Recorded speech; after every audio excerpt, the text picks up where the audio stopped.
Hello दोस्तों, नमस्कार। Nutrients हम लोग पिछले वीडियो में पढ़े थे।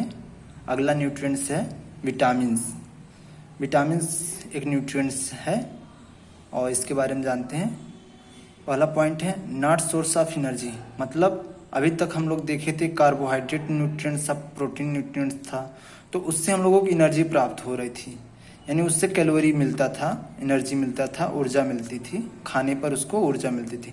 बट यहाँ पे हम लोग विटामिन देख रहे हैं, विटामिन से हमें एनर्जी प्राप्त नहीं होती है, विटामिन से हमें कोई एनर्जी नहीं मिलती है। इसका दूसरा ही कुछ काम होता है, उसको हम लोग ये देखते हैं। वर्क ऑफ विटामिन, विटामिन की काम क्या है ये देखते हैं। Metabolic activity such as, metabolic activity मतलब शरीर के अंदर होने वाली क्रियाएं जो होती हैं उसे मेटाबॉलिक क्रिया कहते हैं। तो उसमें देखिए विटामिन के काम क्या होते हैं। गुड विजन, मतलब आँख की रोशनी के लिए हमें विटामिन की आवश्यकता होती है। शाइनिंग ऑन फेस, यानी चेहरे पे चमक, शाइनिंग की आवश्यकता है, तो हमें विटामिन की आवश्यकता पड़ती है।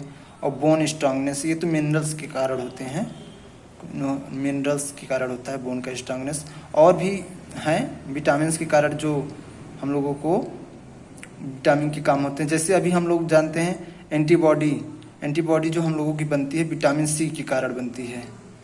तो जो विटामिन सी होता है उससे एंटीबॉडी बनता है। तो ऐसे ही विटामिन के काम हैं।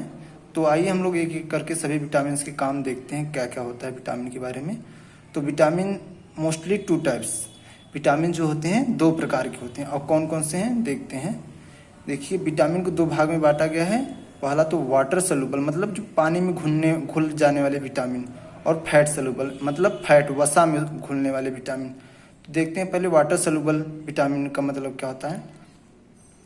पानी में घुलने वाले विटामिन मतलब वो विटामिन जो पानी में घुल जाते हैं। अब देखिए vitamin B and vitamin C, B and C जो विटामिन हैं दोनों ये पानी में घुल जाते हैं। जैसे हम लोग कोई फ्रूट हो गया या सब्जी हो गया जिसमें विटामिन बी या सी पाया जाता है, उसको हम लोग खाना बनाते हैं। तो यानी जब सब्जी, जैसे मान लीजिए कोई सब्जी हो गई जिसमें विटामिन सी है, तो मान लीजिए विटामिन सी किस सब्जी में पाया जाता है सबसे ज़्यादा। जैसे आपका होता है विटामिन सी पाया जाता है मोरिंगा है, सहजन है, और मिर्च है, मिर्च में विटामिन सी पाया जाता है। तो हम लोग जब खाना बनाते हैं तो जैसे मिर्च काटते हैं, सब्जी के साथ काट दिए, उसको धुल देते हैं तो उससे विटामिन सी निकल जाएगा। यानी काटने के बाद धुलना नहीं चाहिए, नहीं तो पानी में घुल जाएगा विटामिन, तो बाहर निकल जाएगा। और एक बात होता है कि विटामिन सी जो होता है पकाने पे ये ख़त्म हो जाता है, नष्ट हो जाता है। यानी जैसे भोजन में जब हम लोग मिर्च काट के डाल देते हैं, उसको पकाते हैं भोजन, तो उसका विटामिन यानी हीट के कारण ख़त्म हो जाता है। तो हम जो मिर्च खाते हैं सब्जी में डालकर, उससे हम लोगों को विटामिन सी नहीं मिलता है। जो हरी जैसे हम लोग सलाद के रूप में विटामिन सी मिर्च खाएं तो हम लोगों को उससे विटामिन सी मिल सकता है। तो आगे देखते हैं फैट सॉल्युबल विटामिन। देखिए वसा में जो घुलने वाले विटामिन हैं, ये देखिए vitamin A, vitamin D, vitamin E and vitamin के, ये जो आपके 4 विटामिन हैं ये फैट में सॉल्युबल विटामिन है, यानी वसा में घुलने वाले। अब जैसे हम लोग देखते हैं विटामिन ए, विटामिन ए सबसे ज़्यादा यानी किस सब्जी में होता है, तो मान लेते हैं हम लोग ये कद्दू जो होता है, पंपकिन, मतलब हम लोग यहाँ इसे कद्दू कोहड़ा के नाम से जानते हैं। तो कद्दू जो होता है उसमें विटामिन ए पाया जाता है। हम लोग देखते हैं यानी शादी विवाह मौके पे हम लोगों के यहाँ विटामिन यानी पूड़ी और सब्जी में अधिकतर मोस्टली जो बनते हैं कोहड़ा की सब्जी होती है, कद्दू की सब्जी बनती है। और फैट मतलब ये पूड़ी जो होता है वो फैट में यानी वसा में घी में उसको बनाते हैं। तो उसके साथ हम लोग ये खाते हैं ताकि ये अच्छे से डाइजेस्ट यानी पाचन की क्रिया, यानी जो पूड़ी हो और विटामिन ए ये दोनों एक साथ घुल जाते हैं, अच्छे से पाचन सही हो जाता है, यानी आसानी से इजली से डाइजेस्ट हो जाते हैं ये विटामिन ए। यानी कद्दू के साथ पूड़ी खाने पे पाचन क्रिया बहुत आराम से हो जाता है, आसानी से होता है। ये सब विटामिन डी, विटामिन ई और विटामिन के बारे में भी हम लोग आगे पढ़ेंगे। तो आइए देखते हैं विटामिन ए क्या होता है। विटामिन ए एक दिन में हम लोगों को प्रति व्यक्ति को 5000 आयु की आवश्यकता होती है। आयु मतलब इंटरनेशनल यूनिट, ये यूनिट है, मात्रक है, इकाई है। तो एक आयु में क्या होता है, एक आयु बराबर 1 माइक्रोग्राम होता है। 1 माइक्रोग्राम यानी एक आयु में 1 माइक्रोग्राम होता है। तो देखिए विटामिन ए की कमी से कौन से रोग होते हैं, क्या होते हैं ये देखते हैं। नाइट ब्लाइंडनेस मतलब रतौंधी, रात को नहीं दिखाई देना। तो विटामिन ए की कमी होगी तो आपके शरीर में तो नाइट ब्लाइंडनेस हो सकता है, जो रात को दिखाई नहीं पड़ेगा, और इसे रतौंधी कहते हैं। और ये ड्राई स्किन यानी स्किन आपके सूख जाते हैं, झुर्रियाँ दिखाई पड़ती हैं स्किन पे, तो ये विटामिन ए की कमी के कारण होता है। इस स्क्रीन पे अपने स्किन ड्राई स्किन, सूखा स्किन जो होता है विटामिन ए की कमी के कारण होता है।